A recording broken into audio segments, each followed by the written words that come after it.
loneliness is epidemic right now. But having trauma in your past is a multiplier for the problem of loneliness. Now, not all loneliness is bad loneliness. There's bad loneliness and there's good loneliness. And usually good loneliness is more what we would call solitude. And I'm going to talk about that in a minute, about how everybody's need to have some alone time needs to be, nourished, honored, made space for, but not to be confused with the bad kind of loneliness. So let's talk about the bad kind of loneliness first. Complex PTSD that may have happened from trauma in your childhood can change the way your brain is structured and the way it works. Now, don't worry, it can be healed. Your brain has some plasticity in this area, but that injury can really affect your ability to feel close to people, to feel like you belong in groups, and also your ability to attune to other people. And so it can make the way that you hear them is a little off because your attunement is off, and the way you respond to other people can be off for the same reason. And people sense that, and they think you're mad, or they think you don't care. But what's really going on is there has been a neurological change that hasn't been healed yet. All right. Another reason that people who are traumatized are so prone to loneliness is so often the reason we have complex PTSD is because we were raised by people who had major problems. They were very stressed, they were living in shame, maybe they had a lot of rage, they were poor, they had addictions, all that stuff going on that so often leads to a traumatic childhood. Also, really complicates social skills. So your parents can't teach you what they don't know, what they can't manage themselves. And so you may have felt as a kid like you were sort of feral, going out there trying to figure out how do you do social situations and having to completely write the memo yourself. All right. A third reason why loneliness is something that so especially affects traumatized people is that because of that trauma wound, people can be very triggering for us. Now, there may or may not be something they're doing, but we get triggered and the symptoms can become unmanageable. So you get dysregulated. Maybe you go to a party and you start to, you jam up. I can't speak. I don't know what to say. My heart's pounding. That's, that can be dysregulation. You go into avoidance. You don't go to the party at all. Or you do covert avoidance. You go to the party, but you only are pretending to connect with people. You're putting on a total mask of sociability with people, and you're not actually having that connection.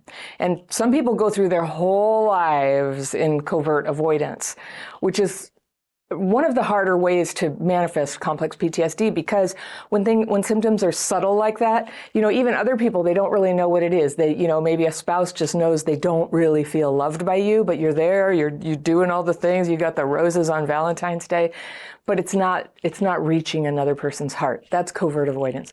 All right. Another reason is we get damaged perception. If you grew up with trauma, you probably were lied to a lot of times about what was going on. You're like, I'm scared. I feel like something bad's about to happen. Nothing bad is about to happen. Be quiet, stop it. Everything's fine. So you learn to just shut down and go, I guess it's just me. So that coping mechanism, it's good that you had that when you were a kid, because if you're 5 and you're being lied to, you're not in a position to stand up and determine the truth and go do your research and fight back. You just kind of have to go along. But then we grow up and it's time. It's time to start undoing that. You may have also inherited a broken red flag detector. And when you can't trust yourself to detect when somebody has bad motives or is manipulating you, you go in trusting, open-hearted, you get burned, and that happens enough times, and then you get hurt and you give up. And I see this a lot in the YouTube comments where people are like, I'm sick of it, people have just always been horrible to me, I'm not doing people anymore. And that's sad. I understand how they reach that conclusion. And I always hope for everybody that there's a softening of that, because it's a hard place to be. Also with trauma, we can be very socially awkward. We're not always aware. We are uncomfortable. We're anxious in social situations. And I don't mean everybody. I mean, nobody is identical, but this is a common pattern, to not be able to read the room. There's so much going on in here with the dysregulation and the worry. It's like, am I going to say the right thing? That you can't really tell. So if you've ever done that, where you walk into a room and you come in and you make a little joke and everybody just looks at you like, and maybe they were planning a funeral. So there's that perception damage and leads to social awkwardness where you cannot read the room. We also get prone to maladaptations that push people away. Sometimes that's a lot of anger, like unregulated anger, or we use blame as a weapon. And both anger and blame are part of the fight response, fight, flight, freeze, fawn. The flight response looks more like fantasy, addictions, limerence, just, avoid everything altogether, go watch TV. That's flying away from life, from people. The third one, shut down, follow along, wait for other people to change and include you. People please them, try to get them to like you. Those are the freeze and fawn responses. So our boundaries are wobbly. When you weren't taught boundaries and you weren't allowed to have them as a kid, they get, you don't really know, like, am I allowed to have this boundary? Or when you finally state the boundary, it comes out like really angry, like, no, don't do that. A lot of people when they're first healing are like that. And that's okay. You have to start somewhere, and it's better that you're setting boundaries at all and allowing them to be a little messy at first. But when you don't have any boundaries at all, it isolates you because it's the only thing you've got to protect that tendency to get dysregulated. All right, so let's talk about the cost of isolation, the personal experience of loneliness. I mean, that alone is just so painful. And I get, 100 letters a week, many, many letters. I get hundreds and hundreds of comments. They're from people who are feeling hopelessly lonely. They don't know what to do.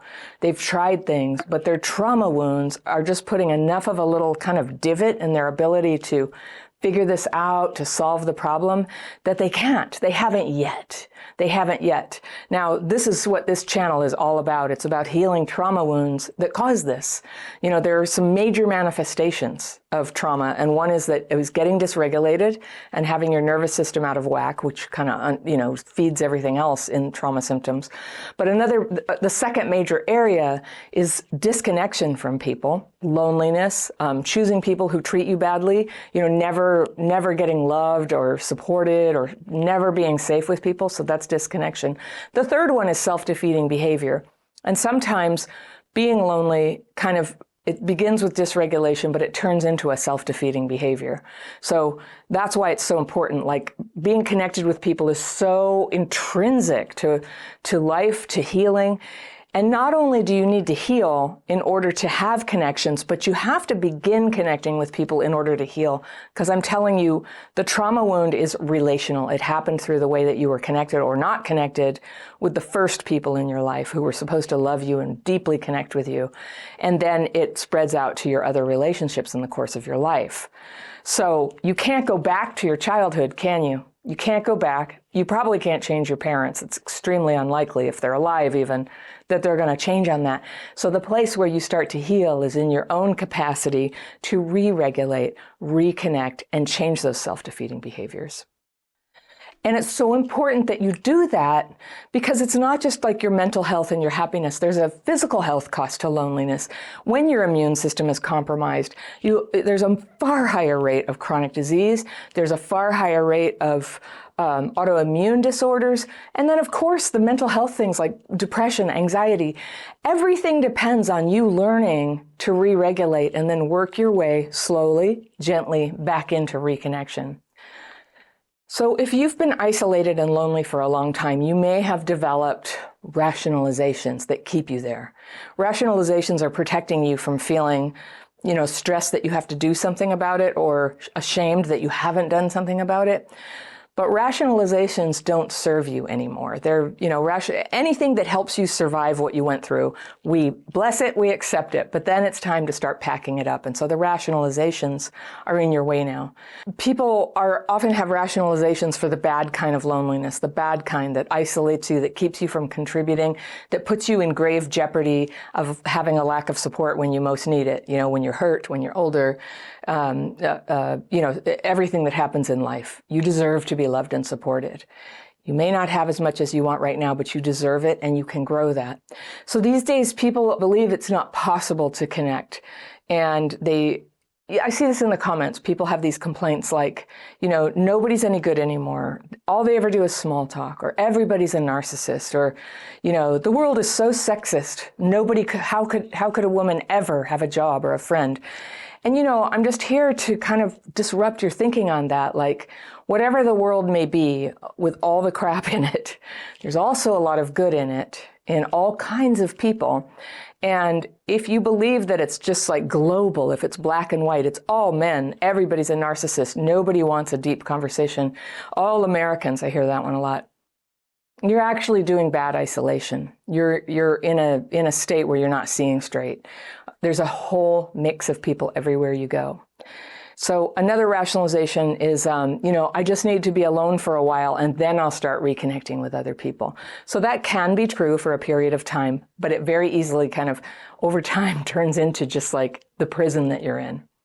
And you forgot to like recalibrate and go, do I need more than 10 years of isolation to start reconnecting with people?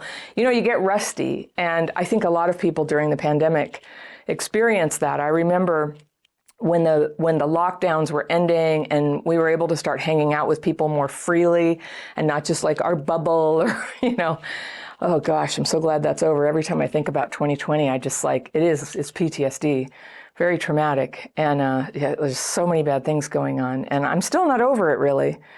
But one thing that I am recovering from is being rusty on connecting with people. So when I first started hanging out in groups or being in parties and stuff, I remember I was having trouble like organizing my conversations and they would become way too granular.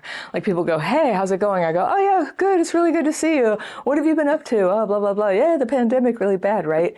And then all of a sudden my mind would wander to some very specific thing. Like I got these shoes, but they came late from Amazon and I'm not sure about the color. I would just sort of, my mind was rusty at like how to focus on the overall conversation and the other person. And it would just sort of go down these rabbit holes of lonely thoughts, of things you think when you're all by yourself, being at a party, thinking about an order you placed on Amazon 2 weeks ago. I was making up an example, but that's what it was like. I was always like down in the weeds of my mind and not sort of in my social self, attentive, listening, responding to what somebody's saying. And it's ultimately a very self-centered place. And there's a time when we need to be self-centered and then a time when we need to come back out again. And so that's what happens with isolation is you lose even more attunement with other people. So your conversational skills are just blah. And then, of course, your emotional skills and the emotional attunement to other people, it just seems like, if you have a lot of fear, anxiety, resentment inside about how other people have treated you, it can become a self-fulfilling prophecy. In isolation, I saw this happen a lot. I saw it in some family members. Often the more isolated they were, like especially the older people during the lockdown who were like really, really isolated, they just became so unreasonable. So, and they'd be watching TV, watching the news and not dealing with people. And their whole world was all this negative world portrayed to them on the news. And they became, unable to connect. And I say they, but I think everybody did it, including me. A lot of our interaction was coming off this TV. And honestly, I don't feel like the TV, I love entertainment on TV, but I don't think the way information is delivered is always in our best interest. It's not always fair. It's often, designed to get us worked up, angry, because anger brings us back. We click, we tune in, we watch, we buy. And I'm very disappointed in that. And I try to make this channel the opposite of that, where we get to like process all that anger, come back to reality and start to see the nuance in the world, that not everybody is bad, not everything is evil. And when there is evil, I want very much for everybody to be alert to it so they can stop it. But you can't. When you start to think that everybody's bad and everything's bad, you're not able to do anything about things that are actually bad. You're basically kind of in your own world. And, I'm sorry if that's harsh or calling people out, but I speak from experience. I don't want to live in my own world like that. Definitely not if I'm going to be in my own world, I want the happy la-la one. But that's not good either. Either way, when you're in your own world, you end up isolated. So you don't want to have that. you know, a lot of adaptations that we do for that bad kind of loneliness is just like staying in our heads where everything's analytical. Have you ever had somebody, you tell somebody, they go, how are you doing? And you go, well, you know, I've just come through a really hard time and I had a health problem and I thought I might die for a minute there and I was really worried and I'm just starting now to be able to, you know, feed myself. And they go, oh, great. Well, you don't want to hear about me. They can't hear it. They're in their head. They're still thinking about what they want to say. They're not listening to you. They're not connecting with you. They're not hearing that you just had a hard time, so that they can't have empathy for the hard time or empathy for the fact that you're recovering. And if you can't do that, you are in a bubble. And if you can't do that also, it's like I said about the news bubble, is you become paranoid. You know, there are many genuine threats in the world, but the thing is when you're not talking to a variety of people and sort of getting a feel for, it's through connecting with other people that we stay grounded, that we're able to use our critical thinking skills to know when we're being lied to know when we need to do more research, to know when somebody is trustworthy. Like all of that is lost, first of all, by your trauma, then by isolation. Right? So to build that back, you got to heal your mind so that you can heal your perception. And to do that, you have to be in relation to other people. It takes proactive intention to heal this kind of trauma because isolation and trauma wounds in general don't tend to heal by themselves. So everyone does need some alone time. Everyone. Good alone time, which we call solitude, is a lovely thing. And sometimes the CPTSD symptoms are such that you can't tolerate solitude, that you become so anxious in solitude that you'll rush out and hang out with people, even though they're not good for you, even though you're not actually interested in them, even though you're not connecting to them. And if you have CPTSD, you know, that core wound is the dysregulation. And your healing always will first and foremost depend on you being able to recognize when you're dysregulated, because it's so disruptive to your ability to perceive and communicate and hang in there with things. You got to notice when you're doing it and then take measures to re-regulate. And I will put that down at the end of the video.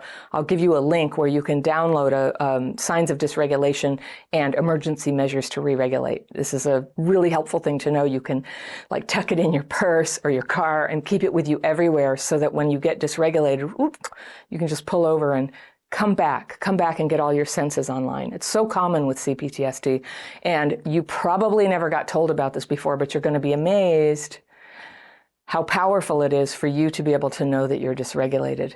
Now, a lot of re-regulation happens during alone time.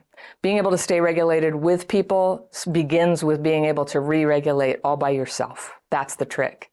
That's the trick. It's not, you know, you probably have quested to get other people to make you feel better. Like people say something, they say something dismissive or critical about you. You get all dysregulated. Then you go, fix what you said. I can't feel better until you fix what you said. Well, this is a very unreliable way to get re-regulated because if people aren't necessarily going to comply. But even if they will, even if you have the ultimate people pleaser person in your life to go, I'm sorry, I didn't mean to dysregulate you, I didn't realize that was going to happen. If they did that, you still wouldn't re-regulate. You're always going to have to know how to do this inside. The second thing is, once you know how to re-regulate, is you need to be able to recognize what makes connection challenging for you exactly. Is it that you feel awkward? Is it because you can learn social grace? I'm not kidding you, on YouTube. I have. First I learned on television, and when YouTube came out, I was all over the videos telling you, how do you handle this awkward situation? I love Charisma on Command that like talks about how to handle it when people say something really crappy to you in the moment. I need to know that. Connection might be challenging for you because you feel ostracized, and you'd almost be an outlier if you didn't struggle with feeling ostracized. And this often happens because of our tendency to fit ourselves in with the wrong people, or because we can't really be ourselves, or we're living in a fog, that we end up with people who really don't fit us. You can't be yourself. You know, you don't really have social permission from those people to be yourself, or you don't think you do. You don't have the inner power to express your opinions, to push back when somebody, is offensive to you in a graceful way that you feel good about. And so one of the things, if you're getting ostracized all the time, there's obviously two possibilities. And one is that you're doing something that's causing people to not want to hang out. And the other one is that it's a bad fit. And I do want to talk about the ostracization that I think we need a whole video or possibly a whole course about it. I've had that happen to me just so badly in my life. And one of the worst times was when I had young kids.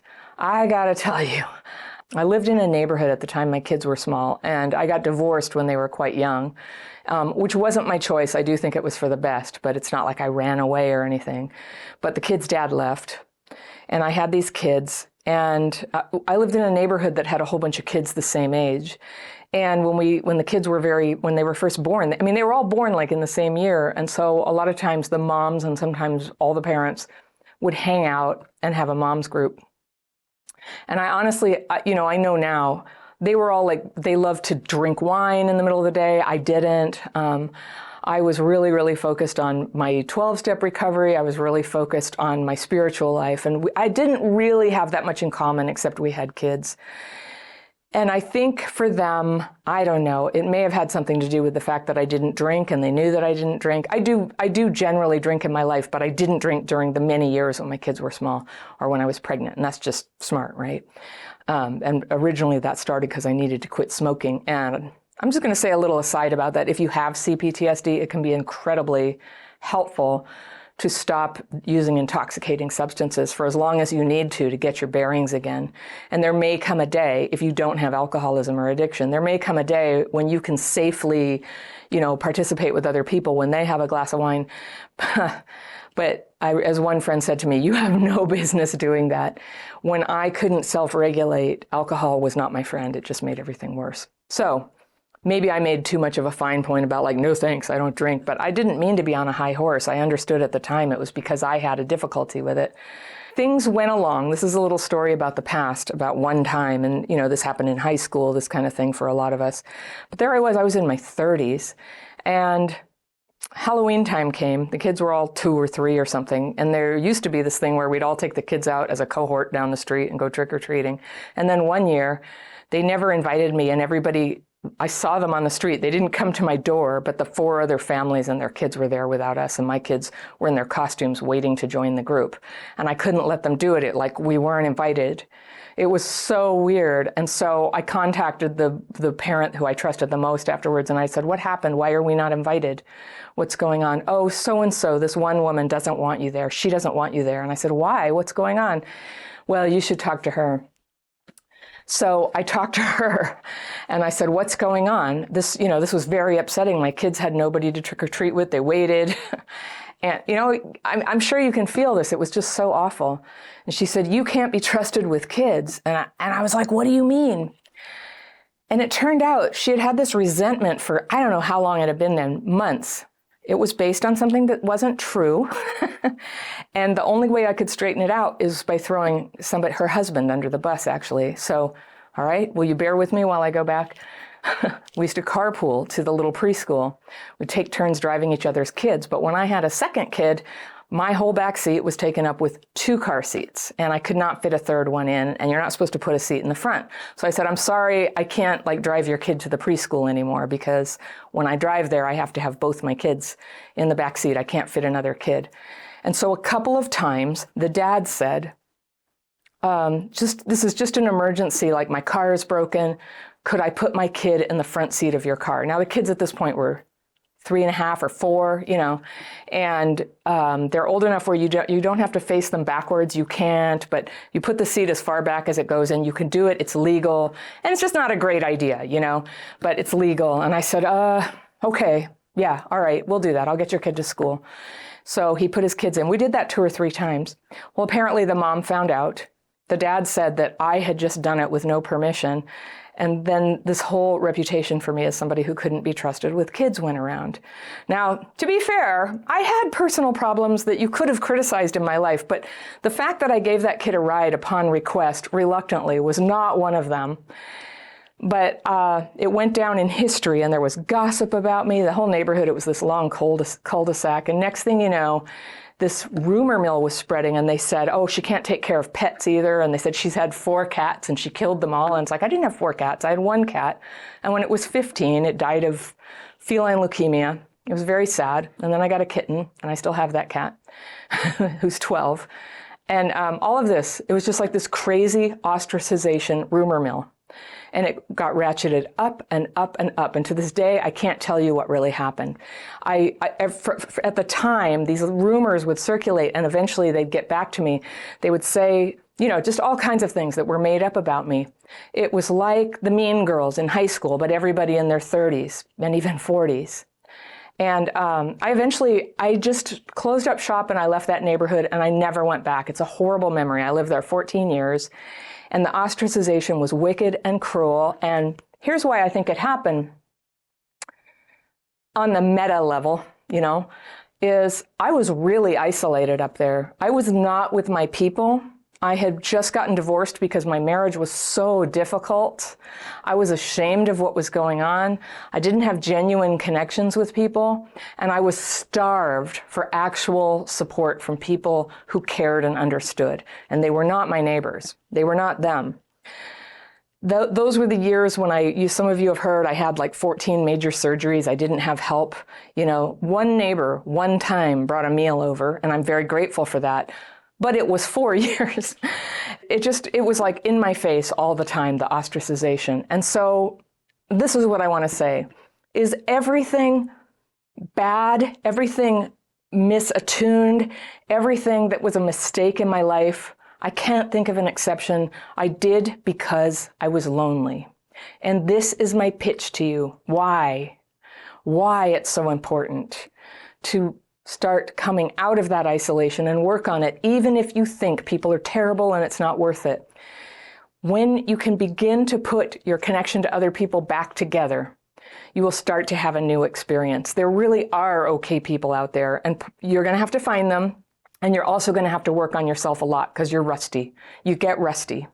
And as you begin to do that, slowly and surely, I have a course for that. It's called Connection Boot Camp. It's like a 30-day program with a video and a worksheet each day. And lots of people have used that to sort of walk themselves back out into society very gently, one little step at a time. You can check that out. That link is always down below in the description section. But why it's so important to do that is to have the full spectrum of your life. You are still going to need solitude. You're still going to need the good kind of alone time so that you can re-regulate, so that you can process your thoughts, so that you can just take it easy sometimes. One thing I love about solitude times, you know, you can create like a little solitude retreat, and I do that sometimes. I go out of town by myself, or I take a day by myself, and I go on a gorgeous hike. Just take myself out there, and alone with my thoughts, I can think of things, I can feel things, I can observe the beauty in things 50% more than I can with other people around, and 100% more with other people around who are stressful for me to be around. So it's a project. It's a project to start taking yourself out that front door and connecting with people gradually and surely. So giving yourself those solitude breaks is very important to being able to reconnect. You also need tools so that you can recognize the maladaptive coping mechanisms that you've got going on. Nobody sees their coping mechanisms at first. You know, are you blaming other people for your isolation? Are you lashing out at them? Are you fawning on cruel friends who you don't fit with, who tend to exclude you already? Like, come on, I need your validation. I want to hang out. Like, we don't want those people. We want the good ones. And that might take a little bit of work for you. Are you willing to work on healing your isolation, to own your healing, to own your mistakes, to be courageous in putting yourself out there? Because that's a lot of it. Like, you know, I grew up in the 60s and early 70s in Berkeley, and it was the era of grown-ups, you know, finding themselves, right? And, you know, they believed at that time, some of the grown-ups, oh yeah, I'm perfectly great as I am, and you know, anything that I don't like, I can just get rid of. That's not always true. Sometimes we're the problem. Sometimes we have difficulties that are straining relationships, and so that's why I say self-awareness is so important. We notice ourselves. We take stock every day, like, how am I doing? Was I fair to people? Was I honest? Did I get over the top with anybody? Do I need to apologize? Is there anybody I need to stay away from? And to do that, you also need a sounding board. You need people. You need a little bit of support to work on that. And I can't say enough about the value of 12-step fellowships, where you can meet other people who are also walking the path of healing. The great thing about them is they're not perfect either. So you don't have to worry that, that everybody's better than you. Everybody's struggling, and you will be disappointed sometimes in the way that people are imperfect. But they're walking this path with you, and it's a place where everybody keeps bringing their focus. And it's incredibly valuable to be in a group of people and hearing how they're kind of doing their struggles, and how this person's solving things, and how this person's sort of getting into hot water with the group. You learn a lot just from being in that environment, and it's free. I think you put a couple dollars in the basket, which and if you have it, you don't even have to. All right. And are you honest with yourself about your alone time? Is your alone time actually what you want? Have you become like too proud of it? Like, I'm independent, I don't need anybody. When I'm telling you that I don't need you and I don't need anybody, I'm in an emotional flashback. That's a feeling that I think I first had when I was 3. I don't need you, I don't need anybody. And it comes back and haunts me sometimes and drives me into some of my meanest, yuckiest, stressiest behavior. So if you're able to examine your self-defeating beliefs, your attitudes, your behaviors, your justifications for isolating, if you're able to look at those honestly, you can pick one and start working on it. Are you aware of your own boundaries? Do you know how to communicate your boundaries? Probably not. Hardly anybody does at first. And this is a big reason why we end up isolating. And there's some really good resources on boundaries. I've got some videos for you on that. That's a big piece of the Connection Bootcamp I mentioned before that you'll find in the description. When you trust yourself to let go of people and situations, that's what a boundary is. It's where you step back or say no because they're not fitting what you do need. When you trust yourself to let go of people that don't work with your boundaries, you can say yes. You can, when you know that you can say no later, or you can remove yourself later, you're freer to accept an invitation. You're freer to attend the dinner party or go on the date and know that you can deal with what comes. All right. Do you have tools to comfort yourself, to learn to see what went wrong when things do go wrong? And for that, we use the daily practice around here. The daily practice is a set of 2 techniques, writing and meditation. The writing is a very specific format. If you want to learn it, I have a free course. I'm always linking it down in the description section, and hundreds of thousands of people have taken this course. And it's my pleasure to hear back from so many people who have been able to calm their symptoms with it and get clear, because you're going to be naming the fearful, anxious, resentful, angry thoughts that you have. You don't have to disavow them. You just name them, write them down. You ask for them to be removed off your mind, or you release them, and then you rest your mind in meditation and it recomposes. Now, I just gave you that summary. I really encourage you, don't just try to take that and run with it. It's a very specific technique, and if you don't do it right, it can end up making you feel worse, and I don't want that to happen to you. It's a free technique. Go check it out in the link. All you have to do is sign up. You can learn and try the techniques in less than an hour. And if you take that course, you'll be invited to come to twice monthly daily practice calls with me. I'm there live. We use the techniques together, and I take questions. And I love my daily practice calls. This is the great joy of my life. So one more question I have for you. Are you willing to keep up the good work and persevere and not give up? I know that you'll be tired. I know that your feelings will be hurt, but this is what it takes, is perseverance. You are meant to be fully yourself. You need to be fulfilled in your life. You need to be loved, and you need to be included. Every person deserves that. So if you think CPTSD has affected your ability to connect with other people, I teach a lot about that. It starts with a quiz right here. You can click right here and we will send it to you. A quiz about connection and whether CPTSD may have affected your ability. And I will see you very soon.